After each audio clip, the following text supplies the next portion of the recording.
Welcome back to the Ed Morrissey Show. Today is Thursday, June 25th, 2015. Welcome back.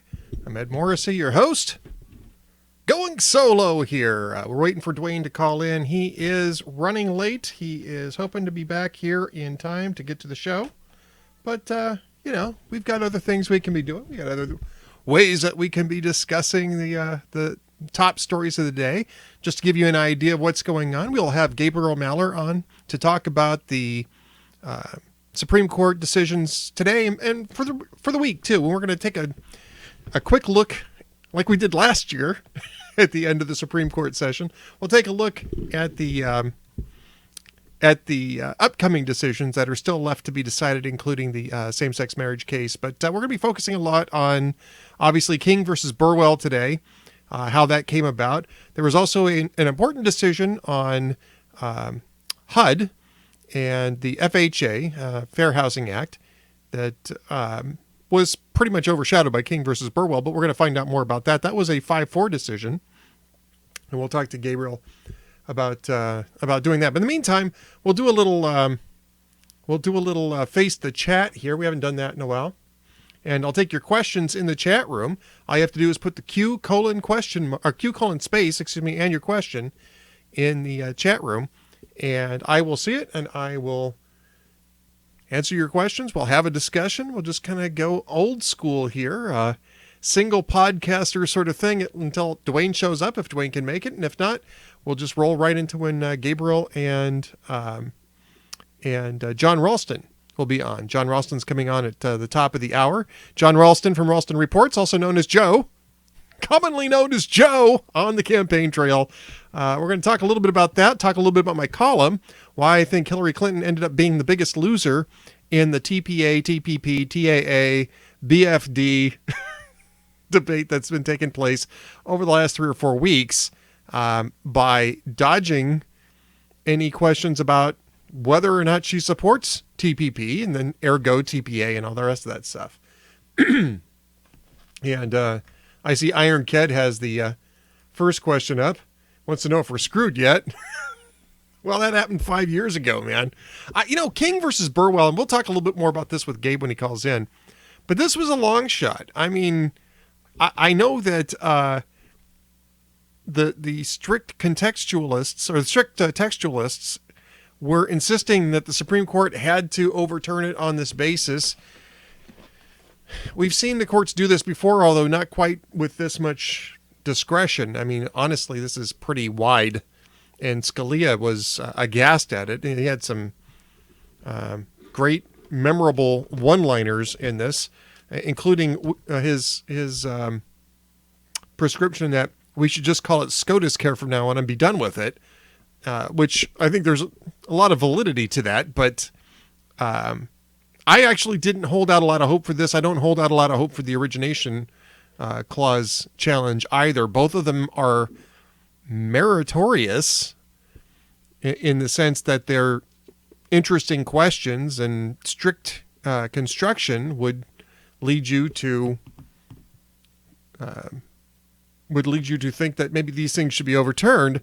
I will tell you, though, that I don't think that we're going to get that outcome no matter what you do, because it's pretty clear now that the Supreme Court doesn't want to be the one to strike down Obamacare. The only solution to this is going to be political. Unfortunately, the Supreme Court wants to stay out of it. So to answer your question, we were screwed in March of 2010.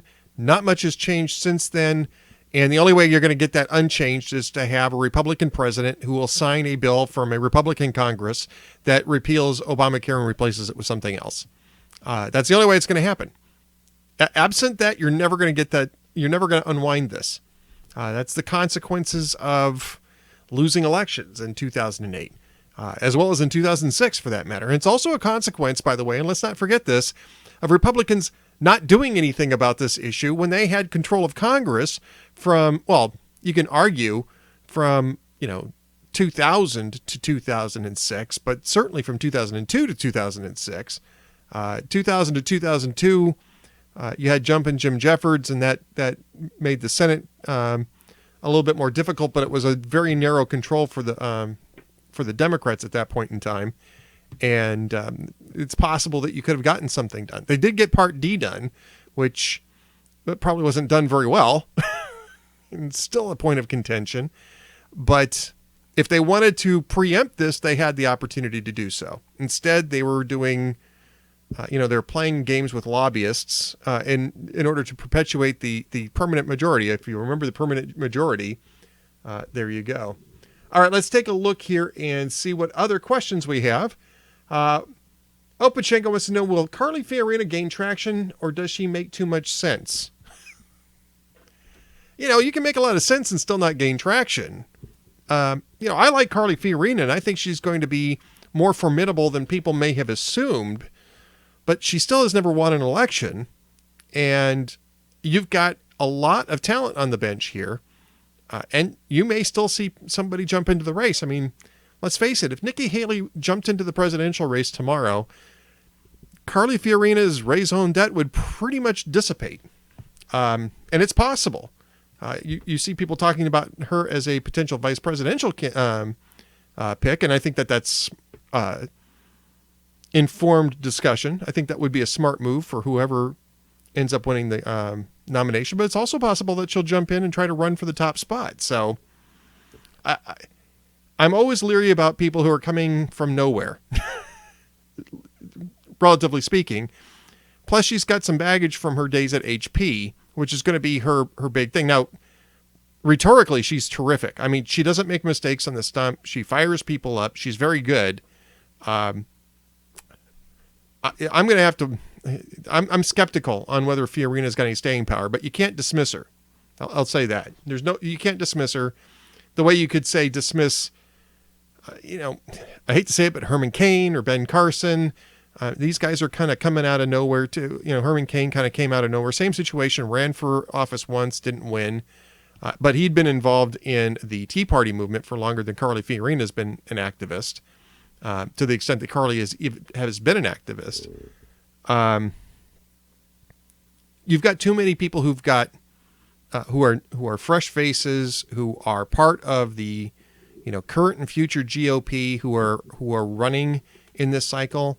In 2012 was a much different cycle. There just wasn't anybody really fresh-faced and forward-looking. We were running a bunch of retreads, and that's the reason why you had sort of the candidate of the week cycle that kept going around and around and around. And actually, I think that I actually think that the Democrats might end up with that sort of dynamic this time around. All right, next question. How shallow is the Dem bench when their POTUS nominee will either be Clinton or Sanders and Russ Feingold is being retreaded? I mean, this is exactly, I didn't realize that question was up there. Steve Egg is the one who asked it. But, I mean, that's sort of the thing. That's sort of the issue, right? They don't have anybody. You've got 72-year-old Bernie Sanders, who's a socialist. He's not even a Democrat. I mean, Joe Lieberman had been a Democrat for decades before going independent when he got forced out of the party in the primary. Bernie Sanders has never been a Democrat. In fact, there's a lot of question as to whether Bernie Sanders will even qualify for the ballot in New Hampshire because of that, because they have rather strict, rather strict prerequisites for gaining access to primary ballots. You actually have to be a Democrat, and it has to be something that is, you have to have been a Democrat apparently for some time.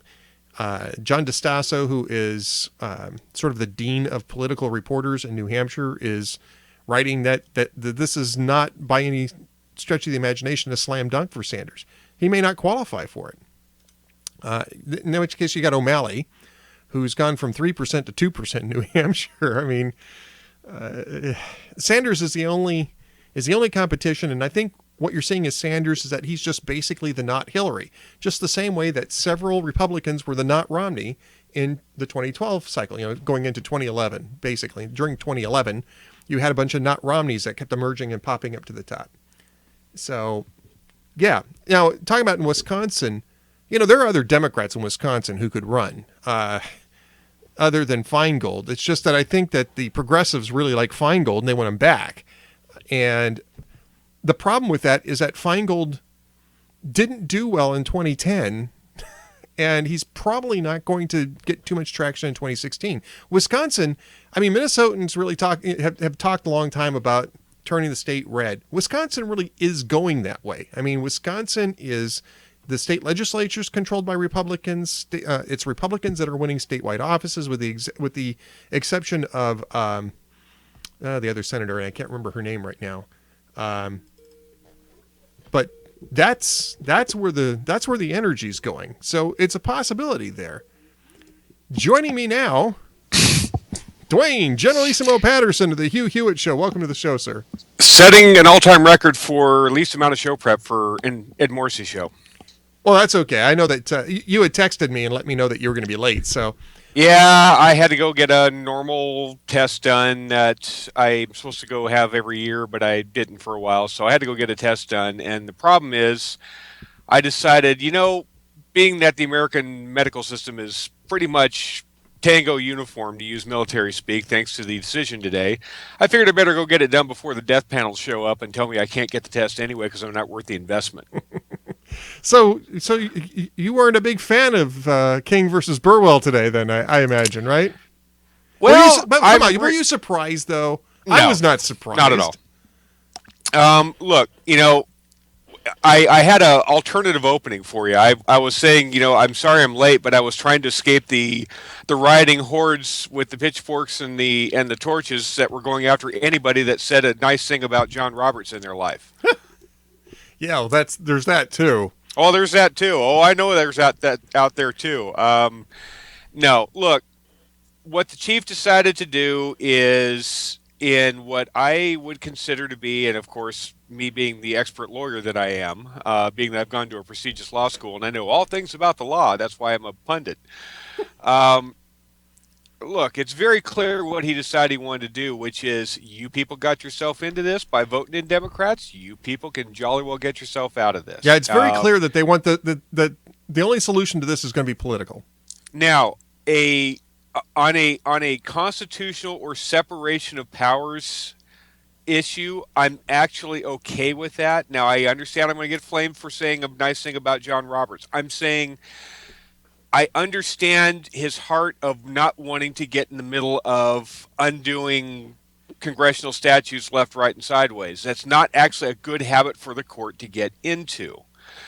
But that said, the logic and reasoning that you have to employ to get to where John Roberts came down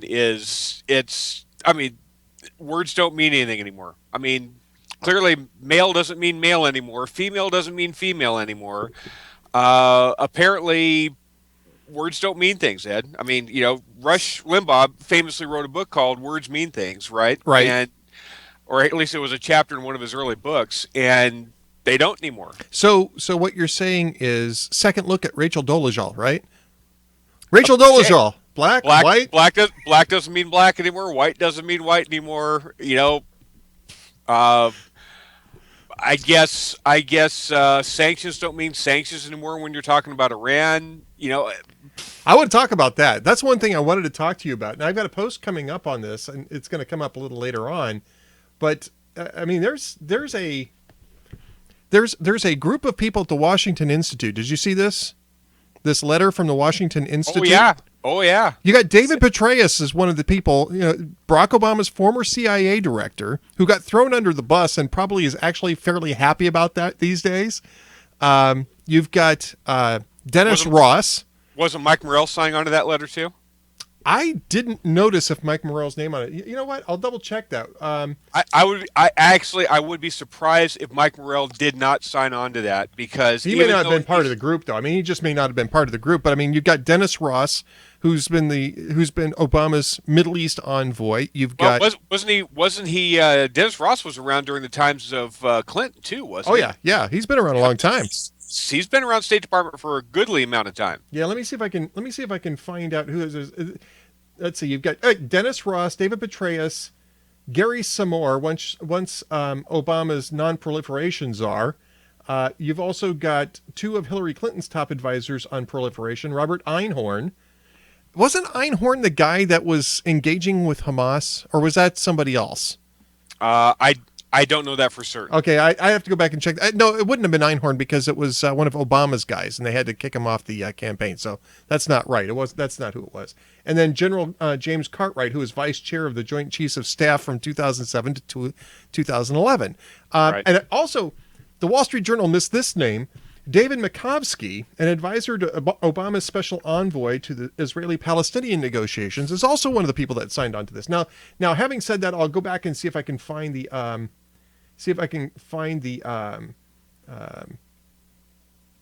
oh gosh, let's see. I'm looking for the link, and I actually think I forgot to stick the link in the post. So give me just a second, and I will find it. But I want to take a look and see if Mike Morell's name is on there. But I mean, there are. Let's see, Morell. Look, anybody Nope, with a Mike Morell's name is not on this, but. I mean, you've got Robert Satloff, you've got Stephen Hadley, you've got Michael Eisenstadt, you got Norman Eisen, who was the U.S. ambassador to the Czech Republic for under Obama. These are all not card-carrying, hard right-wing Republicans. This is the establishment intelligence community that we're talking about, by and large. Exactly. And the established, which is a nonpartisan group, by the way, but this nonpartisan group of intelligence experts are saying, dear God, what are we doing? Do not do this. This will get people killed. Do not do this. Well, and what's interesting about this is they put this in the most, how do I want to say this? The most friendly terms you can possibly. If you read the letter, they're trying to keep it collegial. Out of a political realm. Collegial. Right? But this is the things that they say are missing from the. I'm just going to read you the things that they say are missing and have to be included in a final deal. And you tell me what that says about what the deal is right now. I'm going to just turn and look at this. 1, monitoring and verification. 2, military response for failure. 3, advanced centrifuges. The possible military dimensions. Which is that the IAEA has to have access to military sites and military personnel in order to conduct their investigations. Advanced centrifuges. Sanctions relief has to come as part of compliance and not up front. Consequences of violations has to articulate what the serious consequences are in case of violations. Now, if this is what these guys are saying is missing from the current setup, what is in the current setup? I mean, those are 5 things. Those probably should be the only 5 things that we should be getting in an agreement. Basically, what they're saying is that whatever they're working on is crap. And they're just trying to put it in a very nice way. They're trying to describe it as fecal matter rather than crap. I think the only thing in here, honestly, that is going to be something to Obama's liking that he can take to the world is that I promise you for the rest of my term, Iran won't go nuclear. Yeah.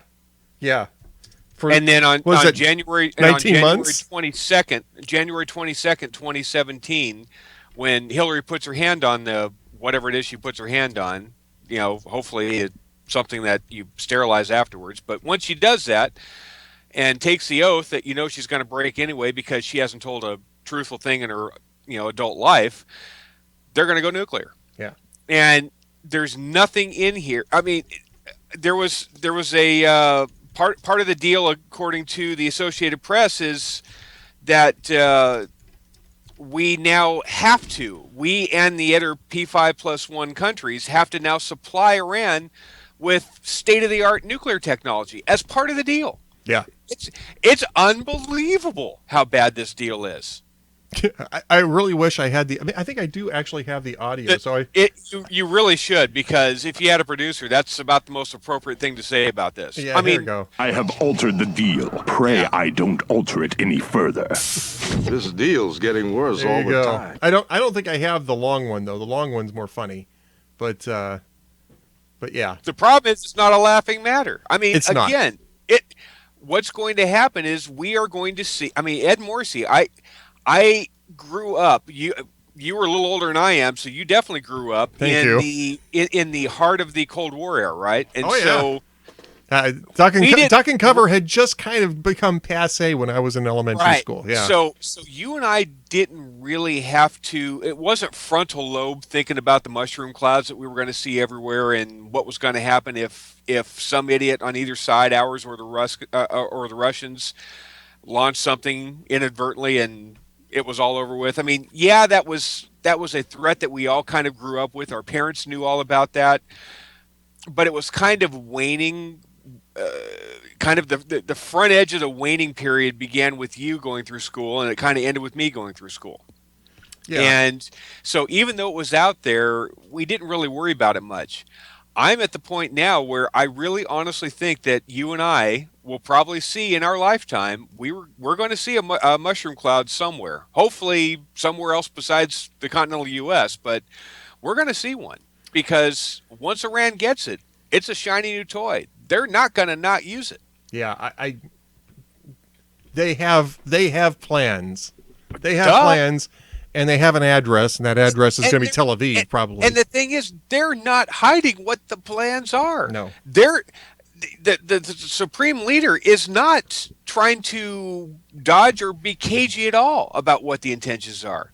He's like, you will give us the sanction relief immediately before we do anything, and then we're going to turn around and not do anything, and you're still going to live up to your end of the deal, and we're going to exterminate Israel. And then we're going to exterminate the unbelievers in Europe, and then we're going to exterminate the United States because they're the great Satan. Because we don't deal with you people. I think what they're going to do is they're going to end up in a nuclear exchange with Israel, Saudi Arabia, and themselves. Because, yeah, they're nuts. They're absolutely nuts. This is what they want. They want this end of times conflagration because they believe that about the hidden imam. Right. There has to be a world chaos or world disorder that has to usher in the opening of the well that ushers in the 12th imam or whatever that crackpot stuff is. Right. Oh, it's the basic Shiite belief. Every religion has its end of times. Right. Just that most of them aren't actively trying to bring it about, Ours happens to be right, and ours is something where we don't have to take an active role to bring it about. No. In fact, our religion discourages it in the extreme, right? Discourages us to even worry about it much. Just kind of know it's coming, but just go about your normal business. I'm God, I'll take care of it. That's not what these crackpots think. These crackpots think that Allah can't do it on his own. We have to blow up the world in order to be able to rescue Allah and rescue Allah's hidden imam. It's just nuttery, but that's what they believe. And we're giving them the material and the money to accomplish the goal. I know. I mean, it's insane. And what you've got here is you've got an administration so desperate for a deal that they will pretty much do or say anything to get it because they are desperate for some sort of accomplishment after Dodd-Frank. I mean, when you think about it, what was the last accomplishment that this administration had? Obamacare. No, Dodd-Frank. It came afterwards. Dodd-Frank came afterwards. Dodd-Frank was the last. It's the last time they had a Democratic Congress. And so they haven't gotten anything done because they won't work with Republicans. And they are so entirely inept on foreign policy. Libya was actually supposed to be their last accomplishment. They were going to run on Libya, right? Libya was going to be Hillary Clinton's foreign policy resume. Yes. And look how well that turned out. I mean, and so now what you've got, and that's, I mean, just to go off on a tangent here, but that's one of the reasons that Obama was so desperate to get fast-track trade authority so he could wrap up the Trans-Pacific Partnership Agreement, because it's the only thing he's got on the table that will count as a foreign policy victory other than Iran. It's the only other thing on the table. They're negotiating, I think, 12 or 15 different free trade agreements and bilateral trade agreements at the moment. They've got 12 or 15 in the hopper, but this is the only one that's going to come close to being ready to go. I'm not convinced TPP is going to get 60 votes in the Senate between now and the time he leaves. Is it 60 or 67? I think it takes 2/3, doesn't it? Unless fast track though, right? Is fast track a 60 vote? Is it cloture? Okay, I wasn't sure about that. I think, but I could be wrong too. I thought once it was fast tracked, I think it's 60. I can double check that, but yeah, I'm not sure it's going to get 60 either. Just barely got 60 this time around. But I think you'll get a few more Republican votes for a free trade agreement if it's in the ballpark of being good stuff. The problem is that doesn't get you to 60, and if the Democrats don't like it, nobody's going to be voting for this thing. There's going to be all sorts of pressure on them to block it if it doesn't work well for them. Well, and Hillary's not exactly covering herself with courage here. In fact, I was just arguing this before you came on the air. I think she's actually the big loser on the TPA fight, and I will tell you why. Because she now has to take a stand. Well, I mean, no matter what she does now, even though she's taking a stand on both. No matter what she does now. No, she wouldn't take a stand on TPP, and she came out near the end on TPA. There's 50 times she took a stand on TPP while she's Secretary of State. Now all of a sudden it ain't cool anymore, and so she's I went back and did something that I swore I'd never do, Duane. Yeah. This is shocking confession time here on the Ed Morrissey Show. So those of you who are inclined to roll cameras or roll your capture programs, this is the time to do it. I did something that I never thought I'd do. I'm slightly ashamed to admit that I did it, Duane. I actually read part of Hard Choices. Now, there's only a small part of Hillary's second memoir that deals with TPP. Ed Morrissey, that you have a finite amount of time on this earth. I know. Well, I'm Catholic. I'll go to confession, I guess. Maybe that's what I'll do. But I'm just saying, use that time wisely. I gotta use the time wisely. But pages 69 and 70 are really the only substantive mentions of TPP.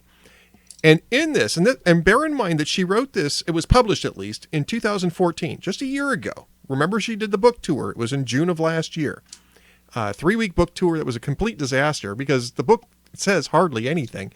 But in this book, she's talking about how TPP was the strategic initiative for Americans in Asia, and all these benefits that were going to come from TPP, with a single caveat. Well, assuming that the final agreement comes together the way it looks. This is going to be great for American workers, great for American businesses. It's going to get us engaged in markets in the Pacific Rim. Nothing but this is good stuff, right? So this was Hard Choices. Remember, the title of this book is Hard Choices. And she's giving this basically an endorsement a year prior to this thing coming up. Now, when you read that, you understand all of a sudden why the White House was so irritated when she started talking sideways about TPP. Right, because she's out Obamaing Obama. Yep.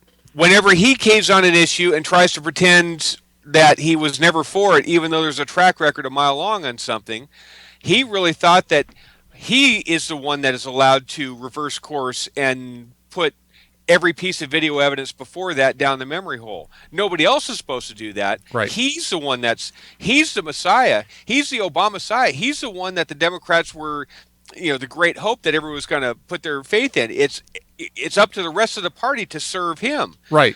And all of a sudden Hillary comes along and she takes a play out of his playbook, and now he doesn't like it much. Well, okay, so now you've got that. You've got that going on. But the only real way that Hillary was going to come out a winner on this was if TPA didn't pass. Because if TPA doesn't pass, then it's a moot point. It's a moot point. TPA never comes out. Nobody takes a look at it. It's off the screen. He never has to take a stand. Bernie Sanders can't sit there and beat her over the head for the next 6 months. Right. Now it's going to come out. Because in order to get TPP out of Congress now, Obama's going to have to do it before the election.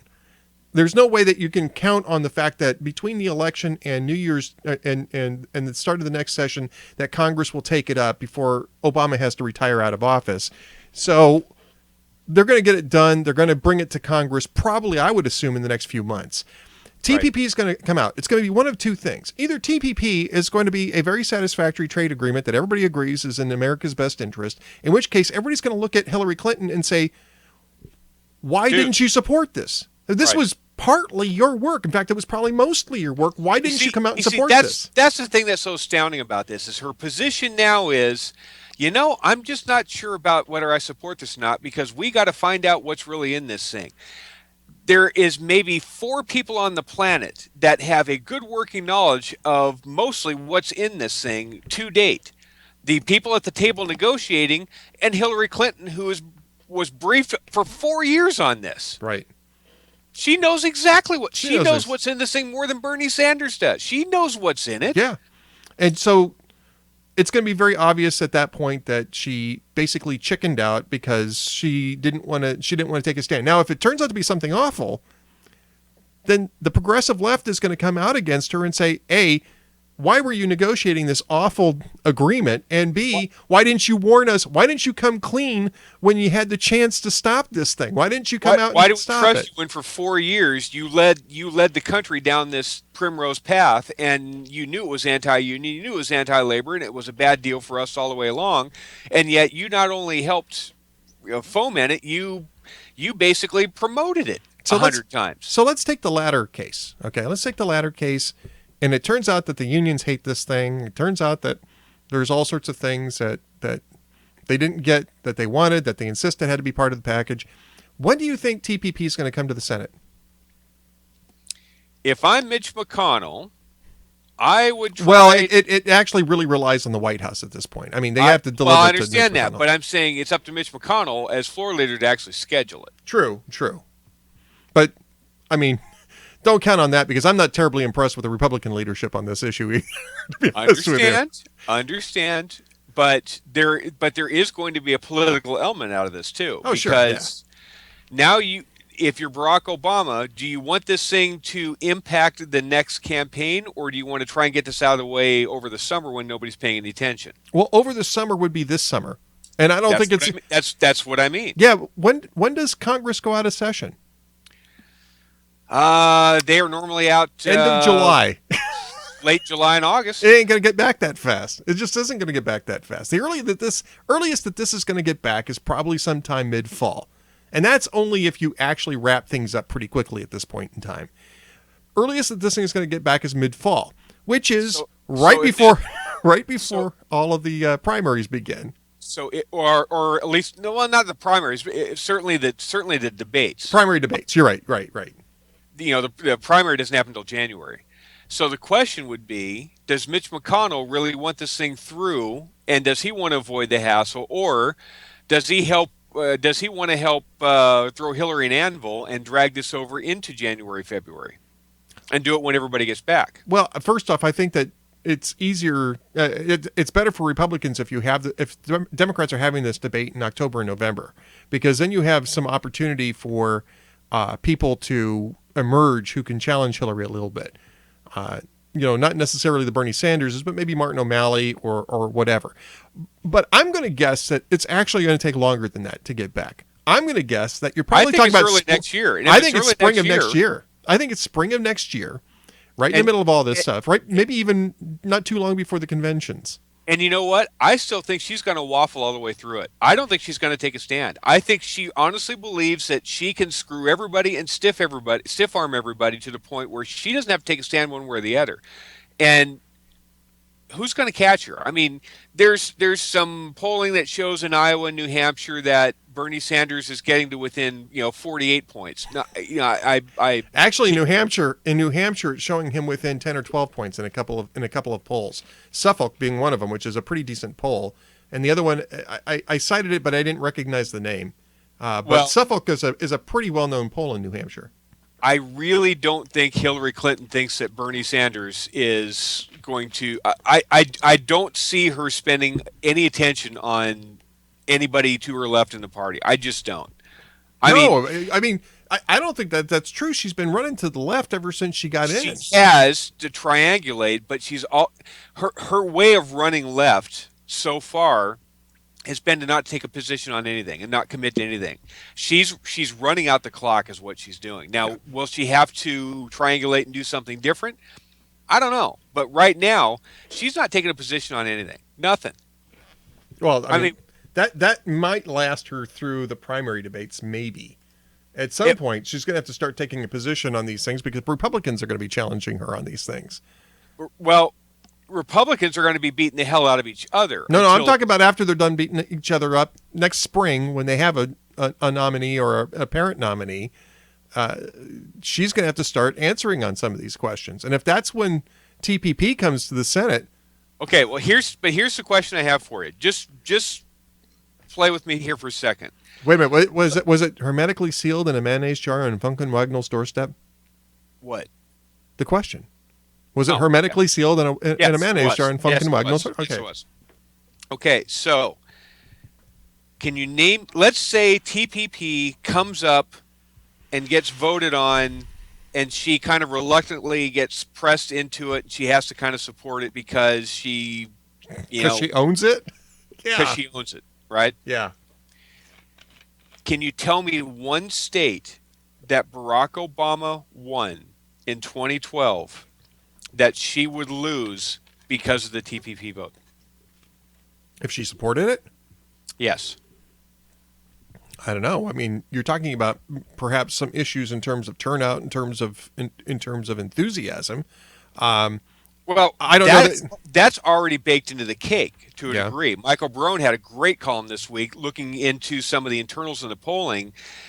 And if you look at the big states that, that both sides are going to need, Ohio, Florida, Pennsylvania, some of the others, you look at Hillary Clinton's negatives and what her positives are, her approval numbers there in those states, let alone what they are against other candidates. But her approval numbers, they're in the low to mid 40s at best. Yeah. And Barack Obama at this stage of the game was over 50 in those states. Now, obviously, he was kind of a relative newcomer, and everybody bought the hype and bought the hope and change show. But Hillary Clinton is a known quantity. I mean, she's the only person in America that has the only politician in America that has a 100% name ID, right? Everybody knows who Hillary Clinton is. There's nobody that's going to say, Hillary Clinton, I've heard that name before. I wonder who the hell that is. Everybody knows who she is. So everybody's got an opinion about her. Those favorable, unfavorables aren't going to break and move much. They'll move a little bit, but they're not going to move much. Right. So the question is, her numbers are a little softer than Barack Obama in some of these key states. That is said. But honestly, do you really think that the unions are going to say, well, she screwed us over. That's it. We don't trust her anymore. We're going to sit this one out? No. I know. They're going to back her. They're going to back her. They're going to hold their nose and vote for her, but they're going to vote for her. Right.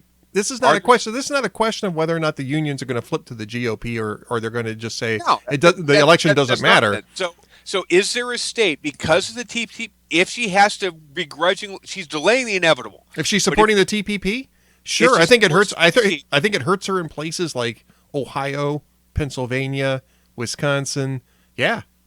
I think so. You think she could lose a state there?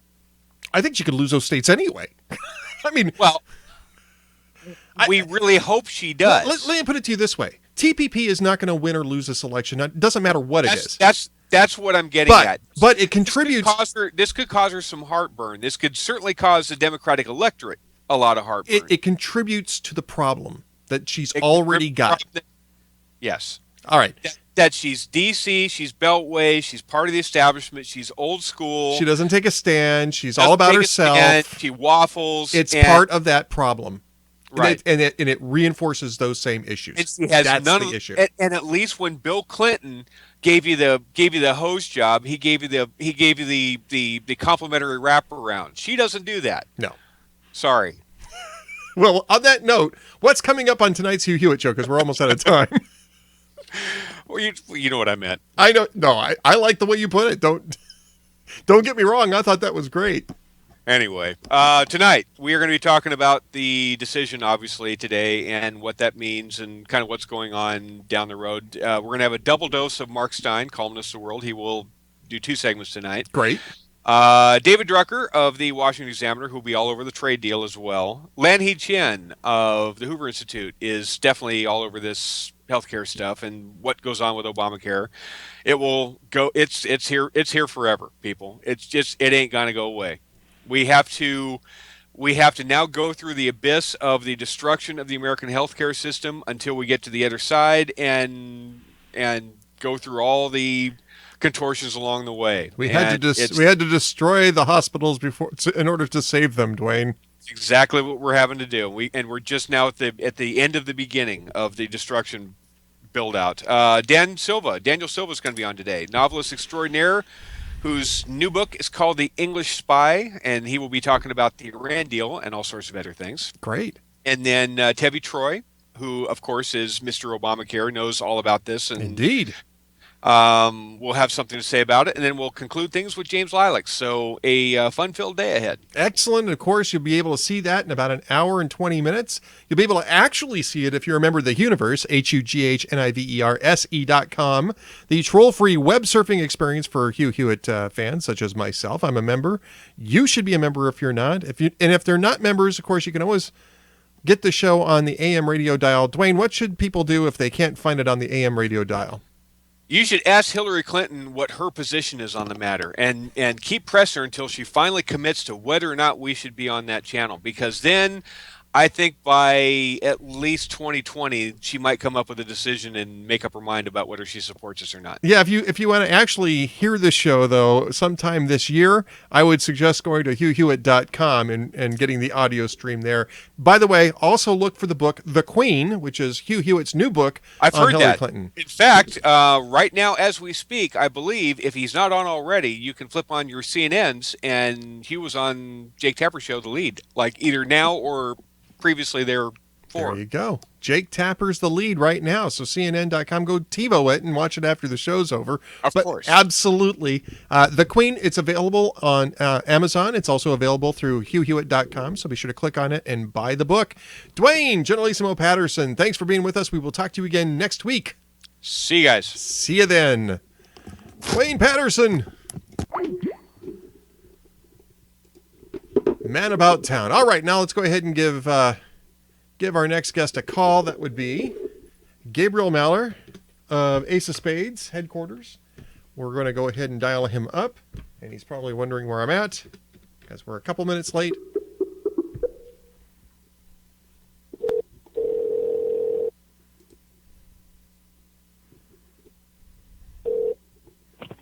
You got Gabriel. Gabriel, it's Ed Morrissey. How are you?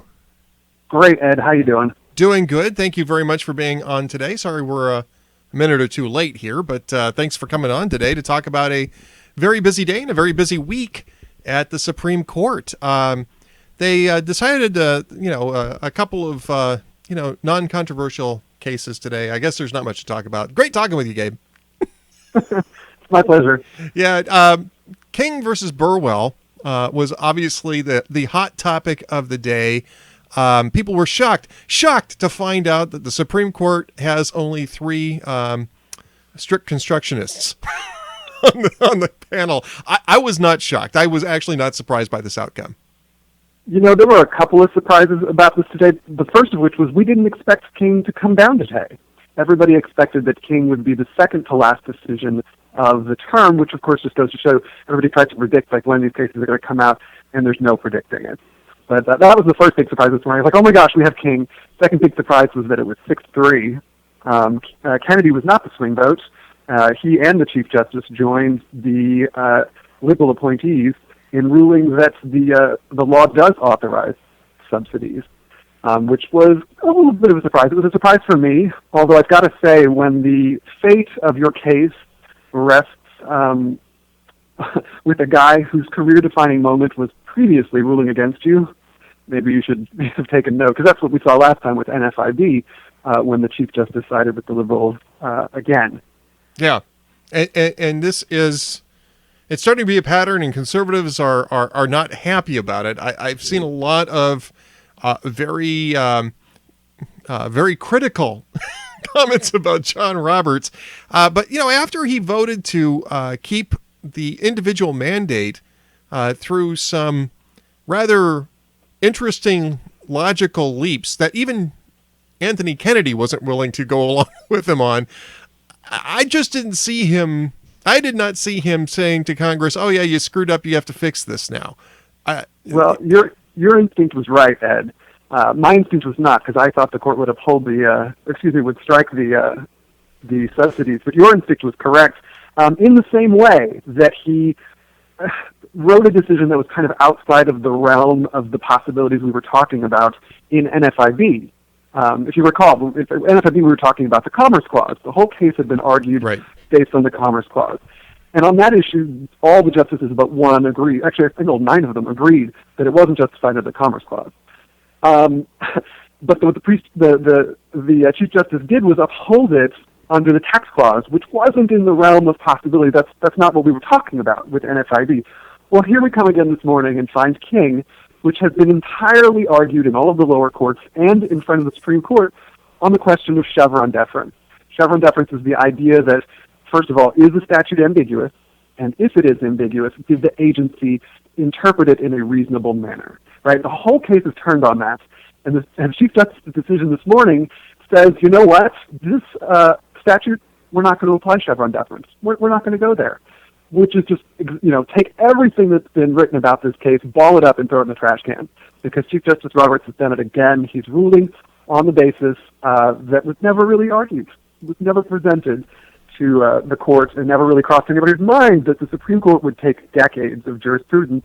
In this one case, the Obamacare is special exemption, is what some of the legal scholars have been calling it, and saying, hey, look, Obamacare is special, Chevron is not going to apply.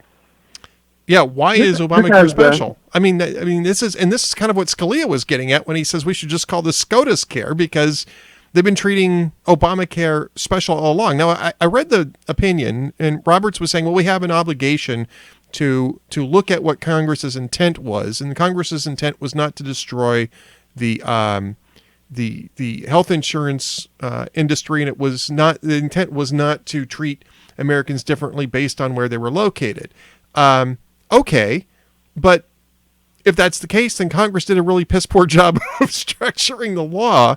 And, Scalia makes the argument that, and I don't have the quote in front of me, but he has got a great quote on this, is that basically it is not the role of the Supreme Court to keep pulling Congress's chestnuts out of the fire. Right. Yeah, the entirety of the reasoning here from the Chief Justice as to why the Chevron deference will not apply is that it's a very important, he uses the word, it's a question of deep economic and political significance, and Congress didn't say anything about delegating ambiguities. Okay, this turns decades of jurisprudence on its head, where the court has said, hey, look, if Congress is ambiguous, we're going to let the implementing agency, there's a presumption that the implementing agency can fill that gap. Now, this is about a partnership between the executive branch and Congress. When Congress is ambiguous, the executive branch, which implements the laws, gets a say in what the laws mean. Right. If Congress is ambiguous, which they said that we're here. Okay, the new rule under the King decision, under Chief Justice Roberts' decision, is that, hey, look, now this is a partnership between Congress and the judiciary. And let's forget about the executive branch. Their say and their interpretation doesn't matter. It's now going to be, if Congress is ambiguous, the judiciary gets to decide, and the executive, hey, you guys are stuck. You've got to go with what we say. And this is very important in the Obamacare context because lurking in the background here, if the court had decided the statute was ambiguous, which it did, and they ruled that under Chevron, the IRS could promulgate the subsidies regulation, well, then a later executive branch, say a GOP executive branch, a GOP-led executive branch, could overturn that. They could change the rule and say, well, actually, we interpret this differently, and that our interpretation is reasonable. That's if Chevron had applied to this. So this is why, by the way, people don't understand, why did the Chief Justice go so crazy on this? Why so far out of bounds? Because if he had said that normal, ordinary Chevron deference, which is applied to every other law, applied to this, well, then if we got a GOP president, they could just undo it. This now takes it away from the executive branch and says, oh, no, you guys don't get a say. We get a say. And because it's the Supreme Court, it's the last say, right? Because all the lower courts are bound.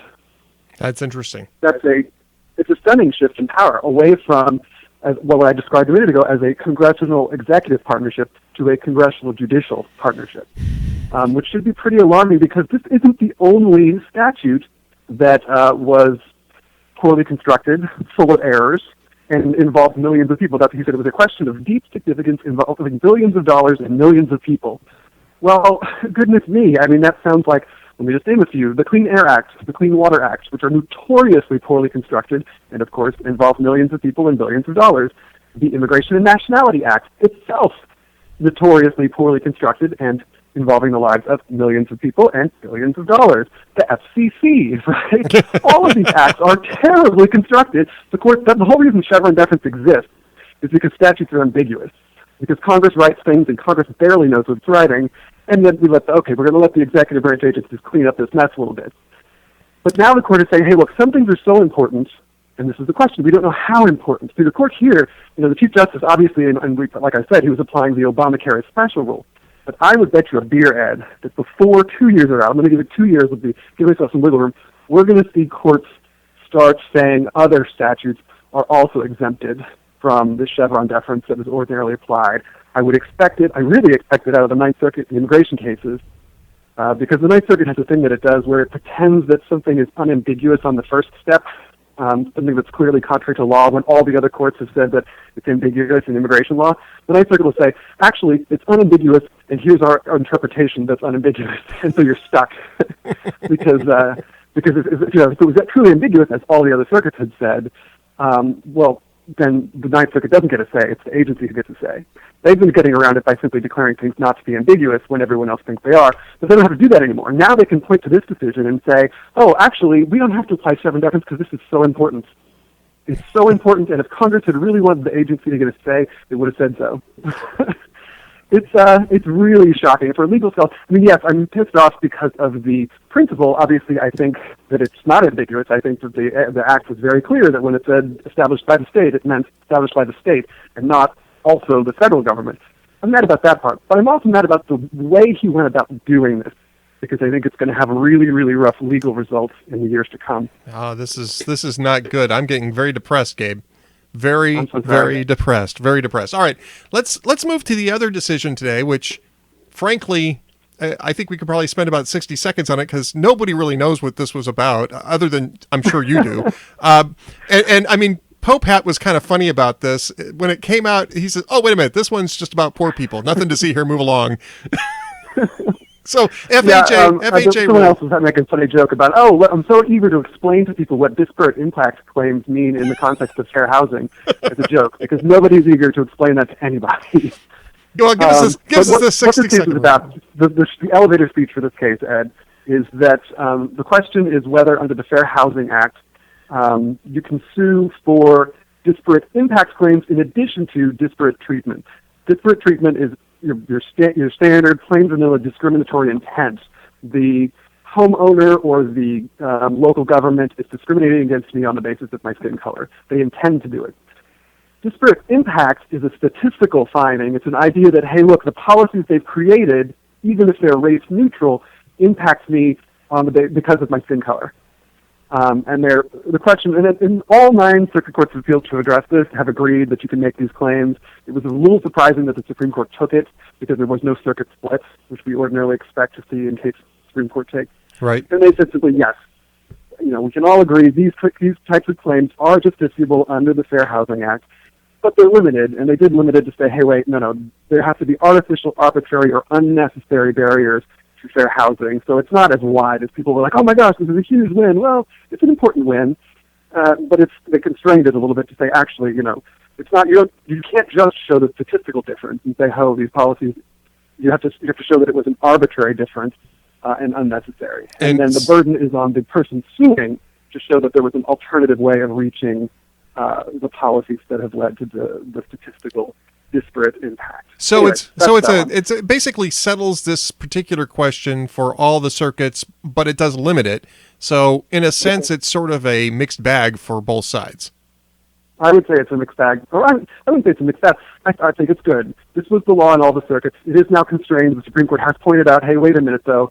The burden has to be on the people bringing the lawsuit to show that the disparate impact is not based on a fair reason, not that it's arbitrary. In the past, some courts have tried to switch that burden and put it on the people getting sued as a sort of defense, which is kind of ridiculous. Look, it should always be the burden of the person suing to make their case, not the other side to say, oh, now that you've assumed your case, I have to figure out how to defend it. That's ridiculous. Well, except for in college campuses when it comes to Title IX accusations. Of course, in those cases, Sure.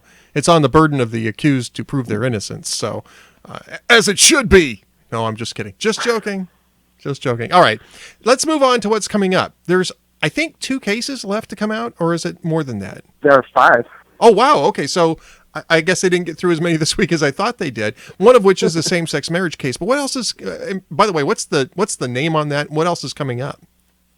Okay, so there are 2 decision days left. Tomorrow is one of them. Tomorrow at 10 a.m., don't miss it. Everybody else will be plugged in. And then Monday at 10 a.m., there will be decisions from the Supreme Court. There are 5 decisions left to go.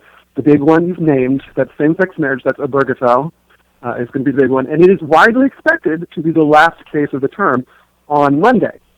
But again, we were surprised this morning the King came out, so I mean, it could come out any minute. Like I said on Twitter, like I said today on Twitter, Gabe, they're going to announce the same-sex marriage case via Skype from their airplanes as they're taking off. It's going to be a Skype conference call. You're going to have a bunch of monitors up on the desks in there, and they're going to be in their first class seats jetting off to wherever they're going for the summer. That's how they're going to announce that one. That's my prediction. I'm sticking with it, Gabe. All right, so continue. I'm sorry, I didn't mean to interrupt. Okay, so so we've got same-sex marriage. We've also got Arizona legislature against independent redistricting commission. That's a redistricting case. Can the state's legislatures cede or delegate all their redistricting authority to independent commissions? Because the Constitution, of course, says that the state legislatures shall govern the time, place, and manner of elections. Is delegation allowed? It's a really big deal because a lot of states have these redistricting commissions, which are supposed to be created to be, nonpartisan, and usually they're partisan. And they're supposed to create nice-looking districts, and usually they gerrymander the hell out of them like all the others. Right. But in any case, that's coming up. Glossop v. Gross is coming out. This is the lethal injection case out of Oklahoma, and about whether the free drug cocktail, which has had some substantial problems in the last few years due to lack of drugs and lack of medical expertise to administer them, is constitutional. So that's going to be a big one. Michigan against EPA will also be big. This is the Clean Air Act case involving the mercury rule for coal-fired power plants. It is widely expected, based on counting the numbers, that Justice Scalia is writing it, but there's no way of knowing how he's coming down on it. So, interesting. I think he's probably going to say the rule was not within the agency's authority to promulgate, but it doesn't actually matter if the power plants win, because there was no stay of the rule, and a bunch of those power plants have closed. All those plants that have closed are never reopening. Way too expensive to do that. So in this either case, way, the process that's a victory for EPA. Yeah, the process was the punishment in this case. So Yep. Yeah, that's great. Great and news. And then the final decision on my list, and the last one of the 5, is called Johnson against U.S. And this is a question of whether mere possession of a sawed-off shotgun constitutes commission of a violent felony. We don't ordinarily see violence. I mean, mere possession, right? There's no overt act there that makes it violent. Right. And in fact, 40 states don't even penalize mere possession of a sawed-off shotgun, which suggests that it's not actually violent. Right. In any case, it's really important whether the federal definition of a violent felony, whether that it can stand, or if it's unconstitutionally vague, because federal sentencing relies on that.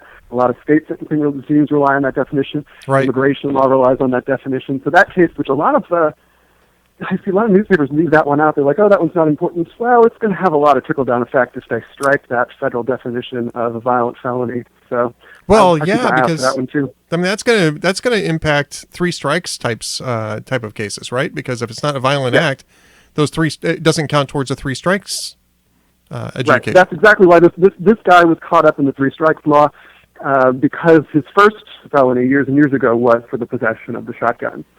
But he had argued, look, that shouldn't count as one of my 3 strikes.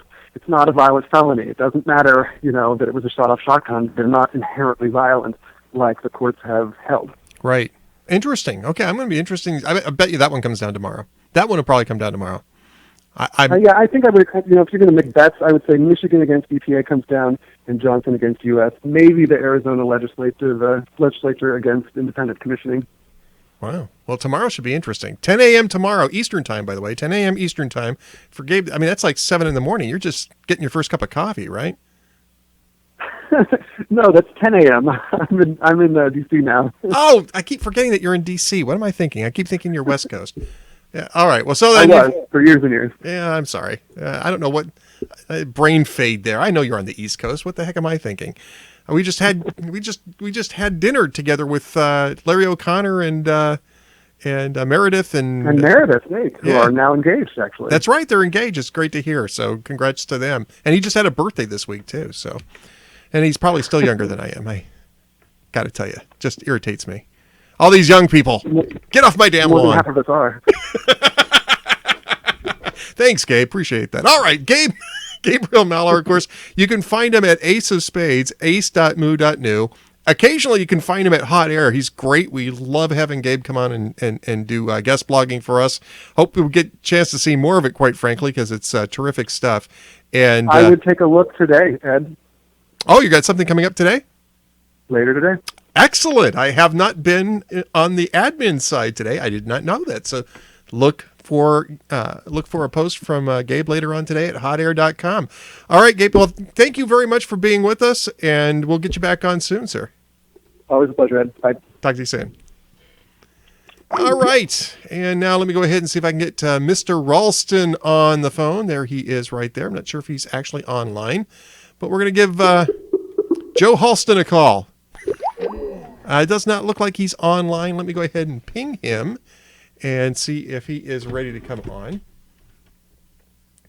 And let's see.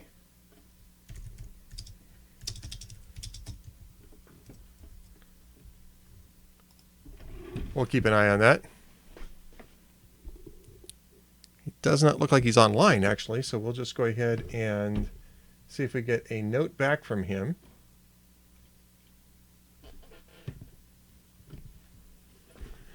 Anyway, I want to thank everybody for being with Morrissey admits to slacking. Morrissey admits to early onset Alzheimer's.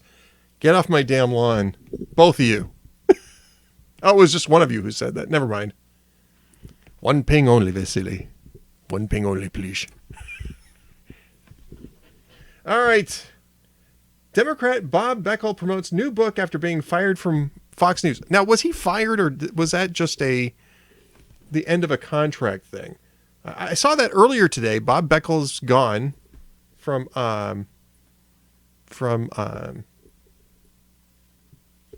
let's see.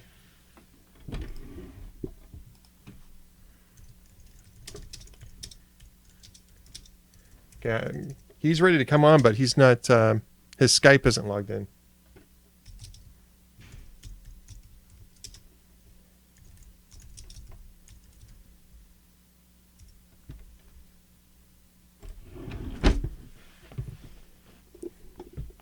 We'll go ahead and try calling him again. Yep, so far not so good. We'll just get. Did he get on? Let's see. Do you like that song, by the way? That's a pretty good sound. I could actually turn that off while I'm doing it. Yeah, that's what I kind of thought too. I thought it was a mutually agreed upon departure. Palin left, they just decided not to. They decided not to renew Palin's contract. That I know was a non-renewal. I guess I'm a little. I'm okay. Opachenko says fired. Cranky T-Rex says mutually agreed upon. Stinging comment by VP2. I don't know what the stinging comment might have been. But let's see. John's trying to find his way online. So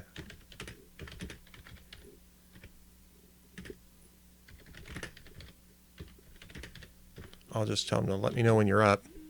Ah! Never mind, he just did. Joining me now, I believe, Jon Ralston. There he is. Jon Ralston, the Dean of Nevada Political Analysts. Also commonly known as Joe Halston, for some reason. I did not know this, but apparently, Joe or John, whatever your name is, how are you doing, sir? I have officially changed my name to Joe, so you may call me Joe, Ed. Now, for those of you who aren't familiar with what happened here, John actually got a chance to sit down with Hillary Clinton, which apparently makes John the only American reporter known outside the borders of his own county to have been able to do that. And actually, this is not a surprise, kind of held her feet to the fire in a couple of things, and which is one of the reasons why Hillary doesn't do too many of those types of interviews. And Jon was called Joe a couple times during the course of this interview, which we all had some fun with. But, everybody gets a brain fade every once in a while. I just put Gabriel Malor on the wrong coast for some reason, even though I know damn well that he's in D.C. these days. So then again, nobody's voting for me for president either, Jon. So... Well, that's just bad staff work, Ed. The reason she did it, I didn't feel comfortable correcting her on the air. It would have ruined the flow of the interview. Now, I suppose it's possible, and some have suggested, because I was so scathingly critical of the $225,000 fee she took for speaking to a UNLV charitable foundation, that this was her revenge. But I don't see those black helicopters. I think it was just bad staff work, even though I have interviewed her twice before on television. Sure, but of course, she gets interviewed. Well, prior to running for president, she got interviewed a lot. This brings me to a question, though. How the heck did you get this interview? Because I know you've been critical about those speaking fees. How did I get the interview? I asked, and it seems to me this is a strategy they're employing. The only other television interview she had done up until the time that I interviewed her, Ed, was with WMUR in New Hampshire, another early state. So I gather this is a strategy. And you know what? As a Democrat said to me later in an email, this is very smart by Hillary, getting your show out of the way early. So, June of 2015, she figures that I'll be satisfied with one interview. They're going to be wrong about that, too.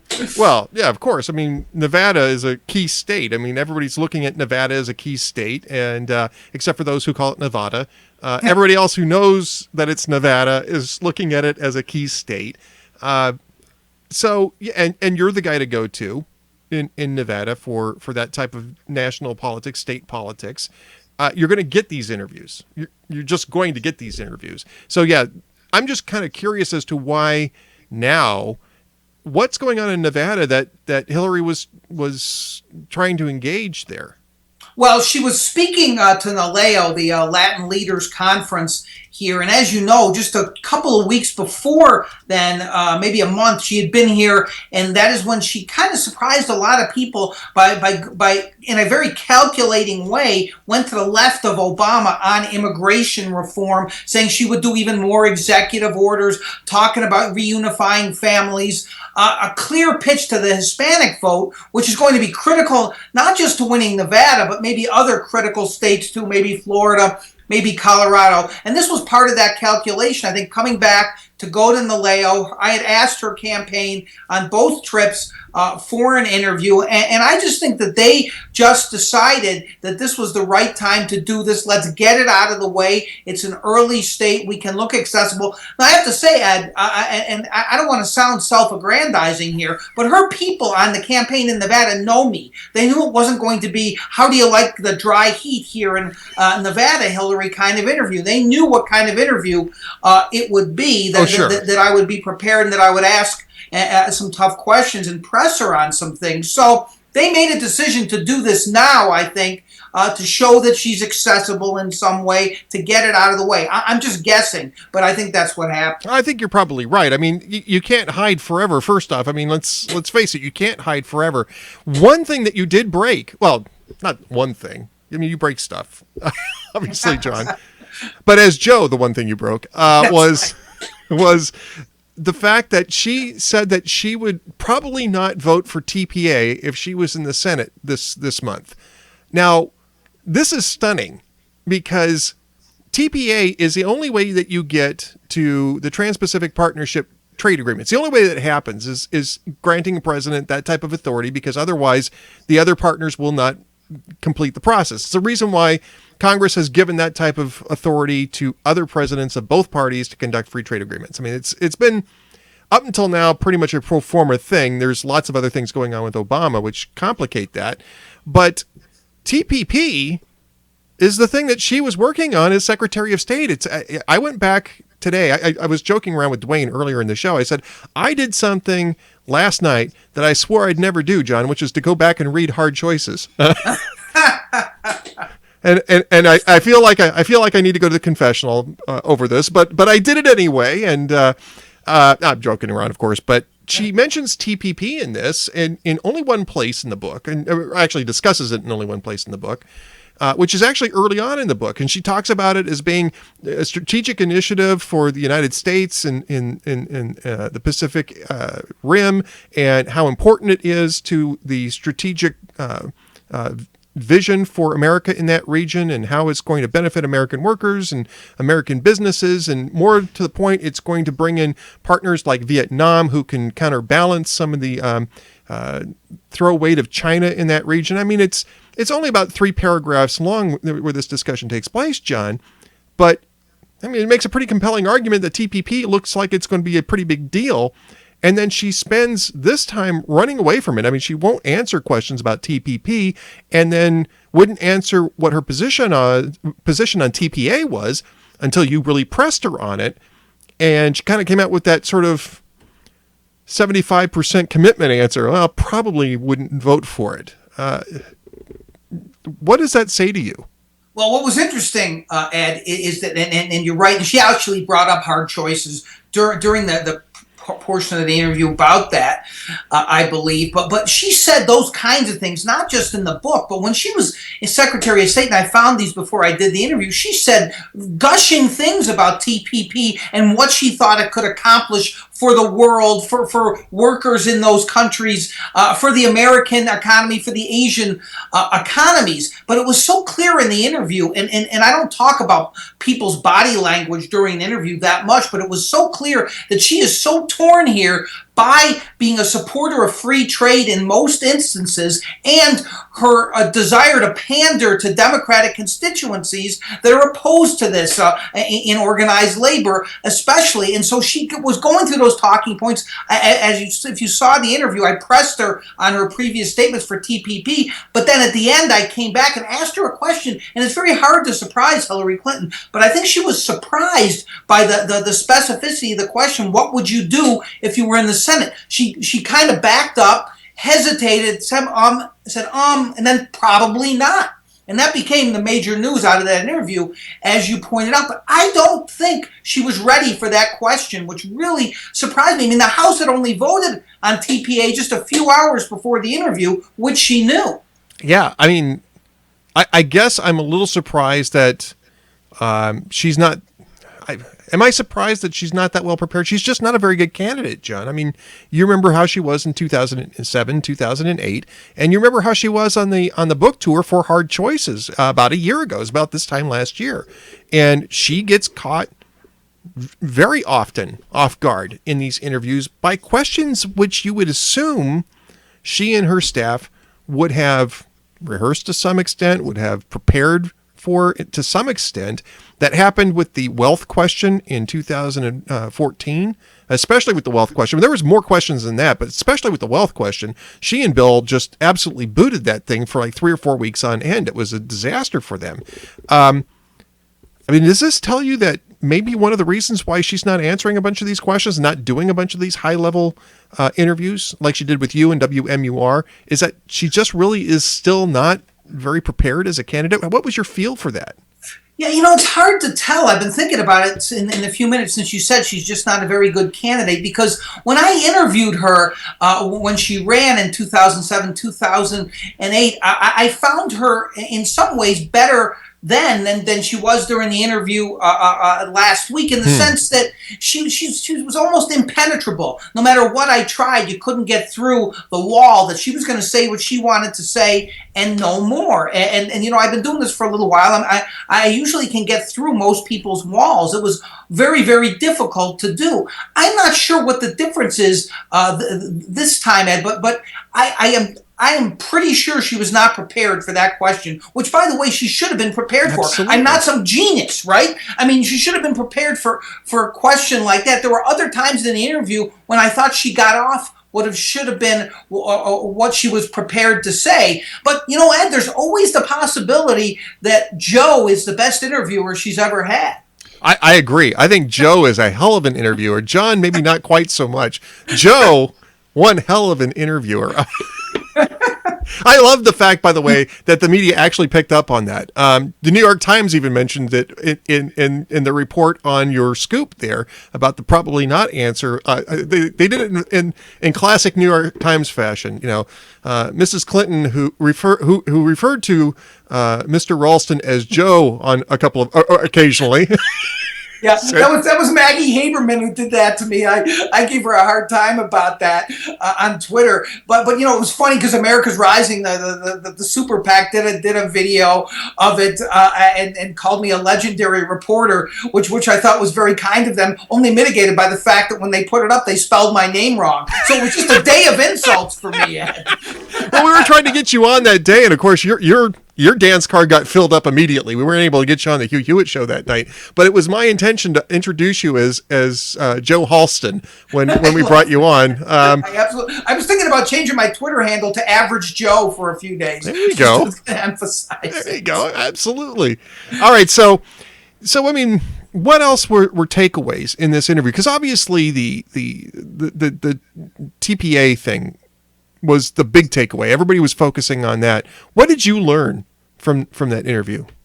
Well, there are a couple things, some of which I think the contours of which were known before. First of all, on immigration, which I spent some time on, she has really made there was a key strategic decision that campaign has made to go as far to the left and be as specific as she can on immigration reform, to say that I know that essentially to the Hispanic voters, I know you're disappointed in the president. She's not going to say it that overtly, but you have to know when I become president, I'm willing to go further. You should vote for me.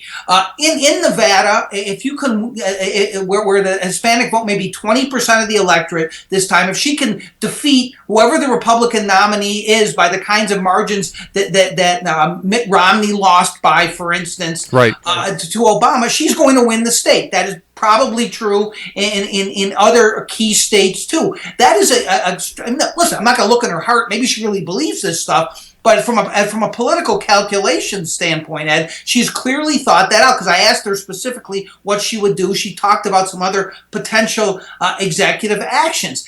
Also, when I talked to her, this is right after, obviously, the horrific shootings in Charleston, right. And she clearly was, I pushed her on, she says, we have to do something about this, and I pressed her on what she talked about, and she clearly went right directly to guns and gun control again, playing to a certain part of the base that she thinks will turn out for her. She doesn't need that base to beat Bernie Sanders or Martin O'Malley. She thinks that she needs to activate that base, which, by the way, is to some extent skeptical of her, right? Right. And so I think that she clearly is setting out to do that as well. All right. So I mean, you're there on the ground. I mean, you nobody's got better resources than you've got in Nevada. I've been doing a little scouting around in a couple of swing states. And I'll give you my impression about what I'm seeing out there. But before I do that, I want to ask you. You were there in 2007 when Obama was organizing, doing a big job of organizing, especially in Nevada, caucus state, which one of the areas that he had excelled in. You saw Hillary organizing in 2007 as well. What's the level of organization now? How does it compare to Obama's level of organization in 2007? Do you see that kind of activity from the Democrats at this point in time?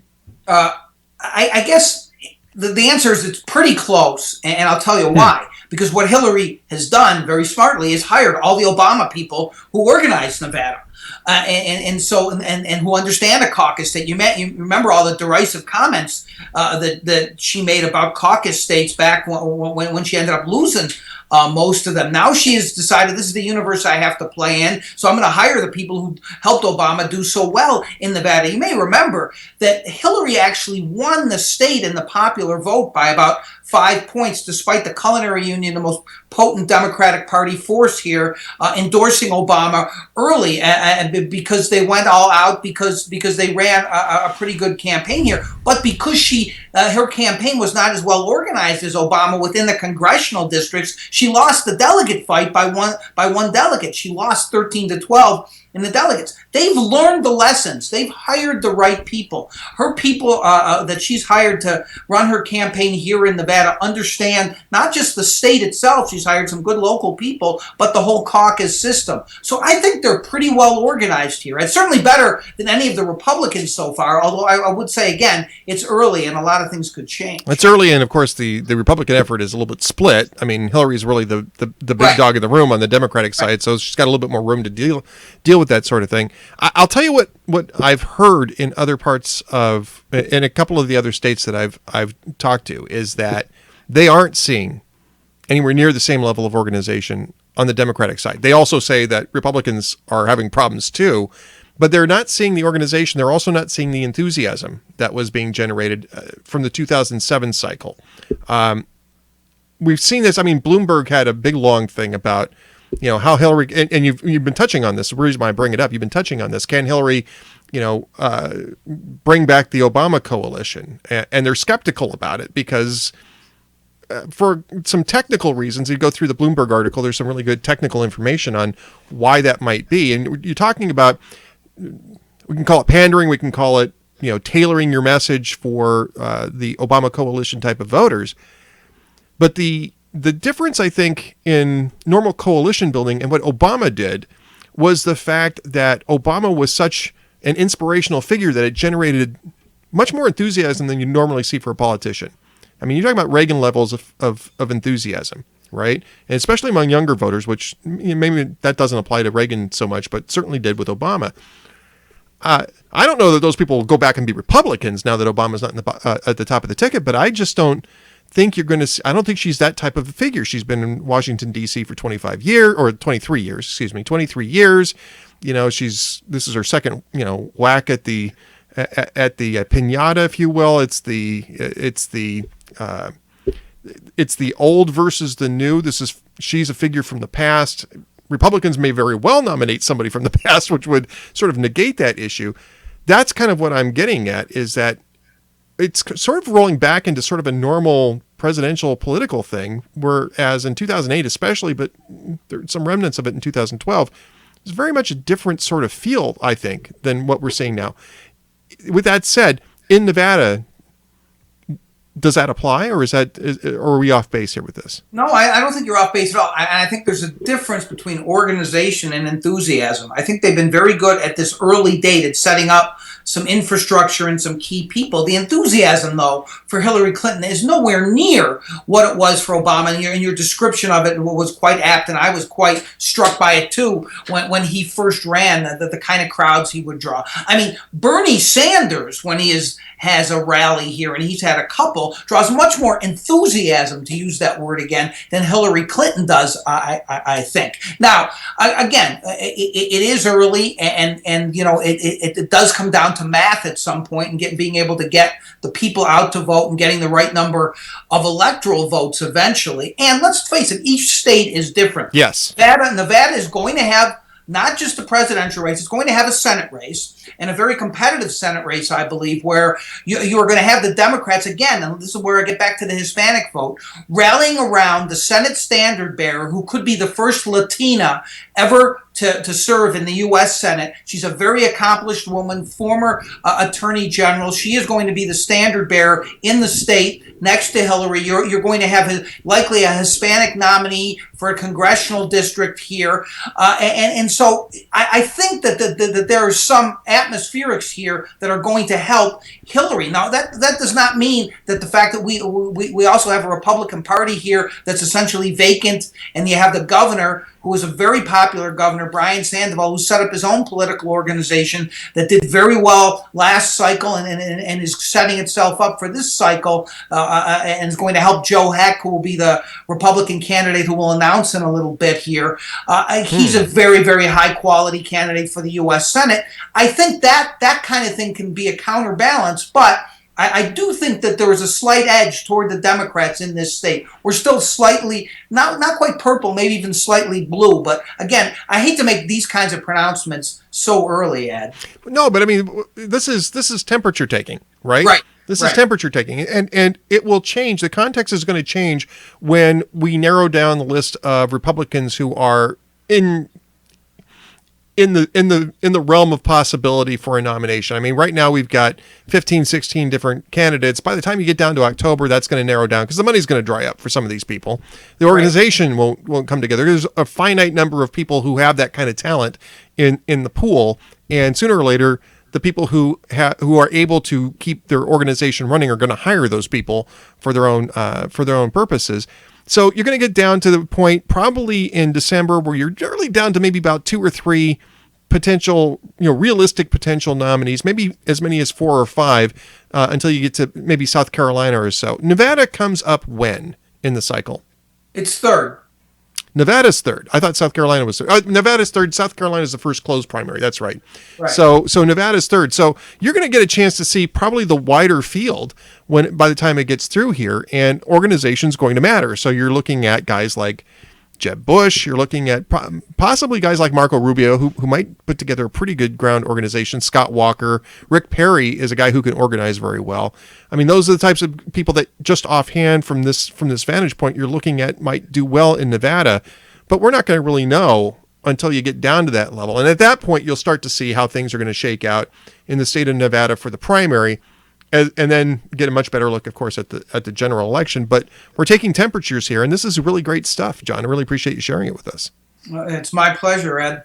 Well, and of course, next time we want to talk to Joe a little bit longer, because Joe's a hell of a guy. But if you really want to get the straight dope, you go to Jon Ralston of RalstonReports.com, and you can find him on Twitter at Ralston Reports. And thanks for spending so much time with us today, John. I know you're a busy guy, but we're gonna pick your brain a lot over the next 17 months, I think. Always happy to do it, Ed. Thanks for the invite, as always. Thank you, sir. All right. Jon Ralston has been my guest, and that's going to wrap it up for us today. John's got a great sense of humor, right? And so you can kid around with John like that. It's a lot of fun. All right. Let's see. Does Shrill Blah beat first woman president? I don't know. I don't know, and I don't know if anybody knows what's going to beat the first woman president meme. But I can tell you that I think that Hillary Clinton's not the best vehicle for that message. I mean, she's 69 years old. She'll be 69 years old by the time the general election rolls around. She's been around forever. She doesn't have a whole lot of her own experience in here. She's got 2 terms in the Senate and then 1 disastrous term as Secretary of State. TPP might end up being the only thing that comes out of that is actually a positive development. There was really nothing. The 3 trade agreements that came out of the Hillary Clinton time at the State Department were leftovers that were complete. They were completely negotiated by the Bush administration. That was Colombia, Panama, and South Korea. And I had actually forgotten about Panama until yesterday. But Colombia, Panama, and South Korea, all 3 of which were negotiated by the Bush administration, and 2 of which at least were being held up in Congress by the Democrats, Colombia and South Korea. I keep wanting to say South Carolina. I don't think you're going to have somebody who's A, got a great track record to run on, and B, who's got much talent as a candidate. If you had a woman in the Republican Party who was credible enough to run in the top spot, I think it'd be a wipeout. Somebody who can actually campaign well, because the women in the Republican Party are much younger. They are the governors are much younger. They're much more energetic. They are usually better at policy and have better track records. So the only one who's in the race right now that I'm aware of is Carly Fiorina. If you had somebody like Nikki Haley or Susana Martinez come into the race, I think it might be different. I think you might see some other things. And Cranky T-Rex is actually already typing that in the chat room as I talk about this. Republicans do have women on their bench if the women decide that they want to jump in. I think Nikki Haley, actually, her stock has risen considerably over the last week or so. I wouldn't be terribly surprised if you didn't see a Nikki Haley, toe in the water soon, or at least a trial balloon along those lines, and see how it goes over. It would depend, I think, on what happens with the South Carolina state legislature. But I also think Susana Martinez would make a good candidate for president, at least for the primaries. let them compete and see who it is, compete with everybody else, and may the best candidate win. That's what a primary is all about, is finding the best candidate. All right.